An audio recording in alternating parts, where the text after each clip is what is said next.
Assalamualaikum warahmatullahi wabarakatuh. Alhamdulillahilladzi hadana lihada wa ma kunna linahtadiya laula an hadana Allah. Asyhadu an la ilaha illallah wahdahu la syarika lah wa asyhadu anna Muhammadan abduhu wa rasuluh. Allahumma salli ala sayyidina Muhammadin abdika wa nabiyyika wa rasulika an-nabiyyil ummiyyi wa ala alihi wa sahbihi wa sallim taslima biqadri 'azamati dzatika fi kulli waqtin wa hin. Amma ba'du. Segenap para ustaz, para hujjat, jamaah salat isya dan salat tarawih Masjid Al-Muttaqin yang dimuliakan oleh Allah. Alhamdulillah, malam hari ini kita sudah berada di malam yang ke-17 dalam keadaan sehat walafiat, dalam keadaan diberikan kelapangan waktu. Mudah-mudahan apa yang kita laksanakan dari pagi hingga malam hari ini dinilai ibadah oleh Allah. Amin ya rabbal alamin. Hadirin jamaah rahimakumullah, ada 4 orang yang surga merindukannya. Ini lanjutan dari apa yang pernah kita bahas beberapa minggu yang lalu. Yang pertama yaitu talil Quran, yang kedua yaitu hafidhil lisan, yang ketiga mut'imil ji'an, dan yang keempat yaitu as-shaim Ramadan. 4 orang yang dirindukan surga. Yang pertama orang yang membaca Al-Quran, udah pernah kita bahas.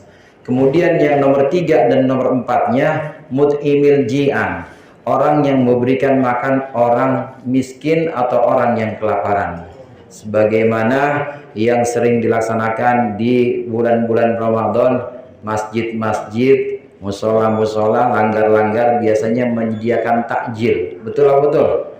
Ini bagian dari peluang kita untuk berlomba-lomba supaya surga itu rindu kepada kita. Mudah-mudahan para donatur, orang-orang yang sudah memberikan infaknya, memberikan sedekahnya untuk berbuka, ini termasuk orang-orang yang dirindukan oleh surga. Amin. Kemudian yang keempat yaitu as-shaimi Ramadan, orang yang berpuasa di bulan Ramadan. Jamaah rahimakumullah, puasa di bulan Ramadan tentu ada beberapa tingkatan. Antara lain adalah tingkatan yang paling umum, di mana kita menjaga perut kita dari makanan dan minuman, juga menjaga kemaluan kita dari jima. Ini adalah puasa tingkat umum. Asal itu sudah diperlakukan atau sudah dilakukan, maka itu sudah dinilai sah. Cuma apakah qabul, apakah puasa kita itu diterima oleh Allah? Belum tentu. Karena ada 2 hal yang berbeda, saudara. Ada yang dinamakan sah, ada yang dinamakan dengan qabul atau diterimanya ibadah. Satu ibadah asal dia sudah memenuhi syarat dan rukunnya secara fikih, sah. Puasa kita asal kita sudah niat malam hari, nawaitu shoma godin, besokannya kita nggak makan, nggak minum, nggak hubungan suami istri, secara fikih sah. Apakah itu diterima puasa kita? Belum tentu. Bagaimana tolak ukur satu ibadah diterima oleh Allah? Tolak ukurnya adalah di mana tujuan ibadah itu terlaksana atau tidak. Kalau tujuan ibadah itu terwujud, kalau tujuan ibadah itu terrealisasikan, maka insya Allah itulah ibadah yang diterima oleh Allah Subhanahu wa ta'ala. Yang kita tahu dalam surat Al-Baqarah 183, puasa itu diwajibkan kepada kita, diwajibkan kepada orang-orang sebelum kita, la'allakum tattaqun, agar kita menjadi orang yang bertakwa. Tolak ukurnya di sini. Apakah setelah Ramadan takwa kita tambah atau enggak?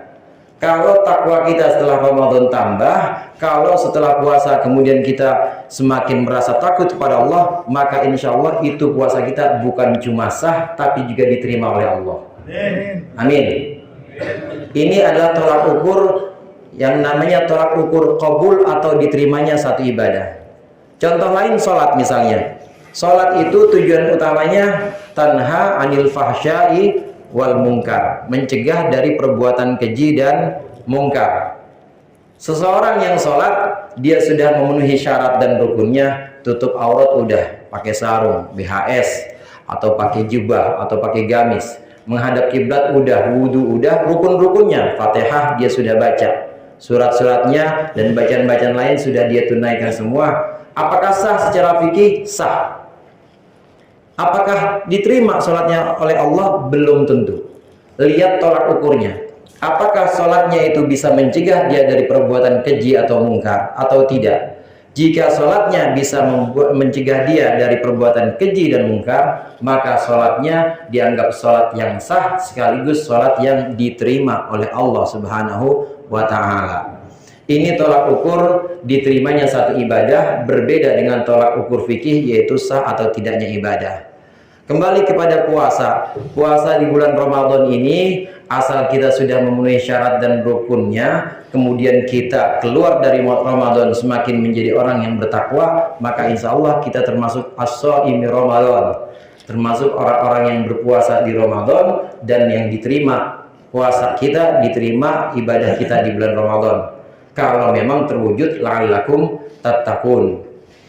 Kemudian yang kedua dari untaian hikmah yang disebutkan para ulama, orang yang dirindukan surga selain orang yang membaca Al-Quran, selain orang yang memberikan makan orang yang lapar, selain orang yang berpuasa Ramadan, yaitu hafidhil lisan, yaitu orang yang menjaga lisannya.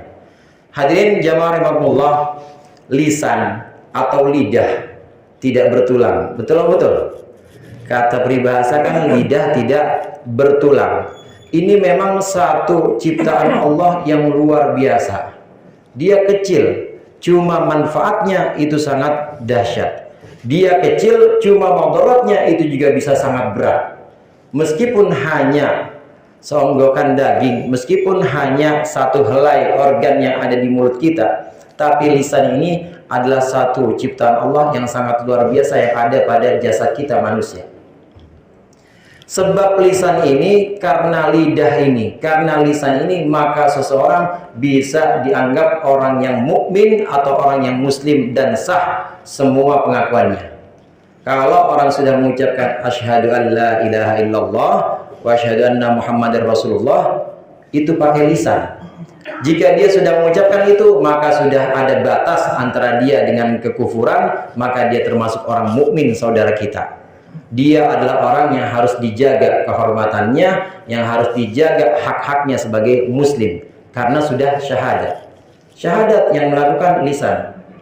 Hatta seseorang yang hanya mengucapkan lisan saja. Rasulullah SAW pernah menceritakan satu hadis tentang sahabat Usamah bin Zaid. Sahabat Usamah bin Zaid itu pernah satu waktu dikabarkan kepada Rasulullah, ini Usamah membunuh orang yang sudah mengucapkan asyhadu an la ilaha illallah wa asyhadu anna muhammadar rasulullah. Berita ini sampai kepada Rasulullah hadirin. Kemudian Rasulullah panggil Usamah, Usamah, engkau membunuh orang yang sudah mengucapkan syahadat, itu gimana urusannya? Apakah engkau tidak menilai bahwa itu sebagai bukti dia sudah masuk Islam? Jawab Usamah saat itu, ya Rasulullah, dia mengucapkan itu khaufan, dia mengucapkan itu cuma karena takut, dia mengucapkan itu cuma berlindung doang, pura-pura itu ya Rasul, pura-pura ya Rasulullah. Rasulullah marah saat itu. Rasulullah jawab dan nimpali apa yang disampaikan oleh Usamah, dengarkan, kata Rasulullah, bagaimana jika dulu ketika engkau mengucapkan asyhadu an la ilaha illallah wa asyhadu anna muhammadar rasulullah, dan engkau, aku katakan syahadatmu pura-pura. Diam Usamah saat itu. Oleh karenanya, dengan lisan, meskipun hatinya seseorang itu belum mengucapkan syahadat, tapi sudah mengucapkan dengan lisannya syahadat, maka dia adalah orang yang sudah harus dijamin hak-haknya sebagai seorang muslim. Ini adalah keutamaan lisan yang digunakan untuk ibadah seperti syahadat. Demikian juga kebalikannya, lisan yang digunakan untuk hal-hal yang memang Allah tidak ridho, hal-hal yang memang menjerumuskan seseorang kepada dosa-dosa, untuk ghibah atau menggunjing sesama kita, untuk namimah, mengadu domba, menceritakan kepada si A, menceritakan kepada si B bahwa C ini musuh kita sama-sama. Ini adalah afatul lisan atau bahaya lisan yang perlu kita jaga. Oleh karenanya dari awal tadi saya katakan bahwa lisan ini adalah sesuatu yang sifatnya kecil, cuma manfaatnya sangat besar, bisa membuat orang masuk surga, dan juga mudaratnya sangat besar, bisa membuat orang masuk neraka. Oleh karena itu, hafizil lisan, orang yang menjaga lisannya, ini adalah orang yang termasuk surga merindukan mereka, yaitu orang yang menjaga lisan ini. Jamaah rahimakumullah, dalam satu hadis muttafaqun alaih, hadis yang ini disepakati oleh imam-imam sebagai satu hadis yang sahih, yaitu Rasulullah SAW mengatakan, man kana yu'minu billahi wal yaumil akhir falyaqul khairan awil yasmut. Orang yang beriman kepada Allah, beriman kepada hari akhir, maka hendaklah dia ngomong yang baik-baik atau mendingan diam kalau nggak bisa. Ini menunjukkan lisan adalah sesuatu yang paling utama, sesuatu yang bisa membawa seseorang masuk surga atau bahkan menjerumuskan orang ke dalam neraka.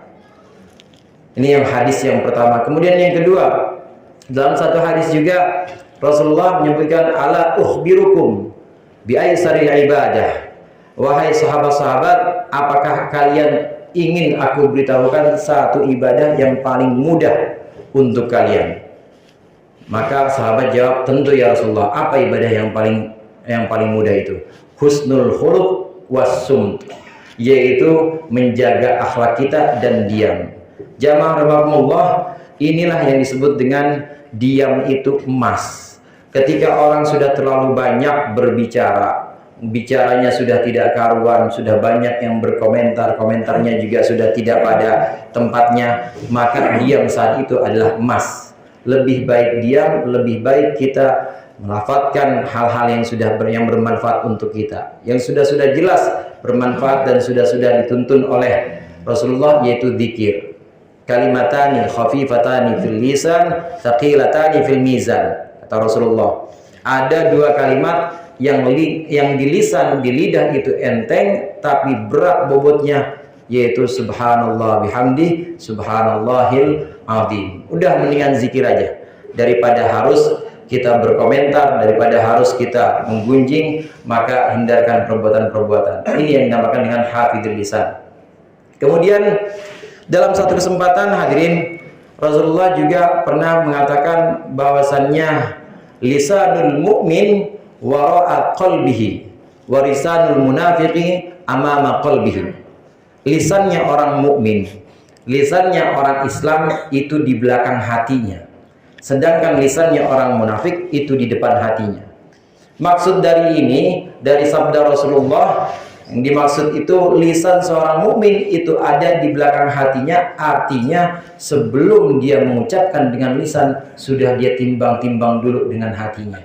Hatinya yang berperan lebih dulu, kira-kira yang saya ucapkan ini bermanfaat atau tidak, kira-kira yang saya tuturkan ini menyakiti teman saya atau tidak. Maka hati dijadikan sebagai pertimbangan, hati dijadikan sebagai bentuk pemberi nasihat. Kalau memang ada manfaatnya, kalau memang itu mubah, diperbolehkan oleh agama, maka diucapkan oleh lisan. Oleh karenanya lisanul mu'min wara'a qalbi. Lisannya orang mukmin itu di belakang hatinya. Hati dulu yang maju, baru setelah itu lisannya. Setelah ditimbang-timbang baru diucapkan.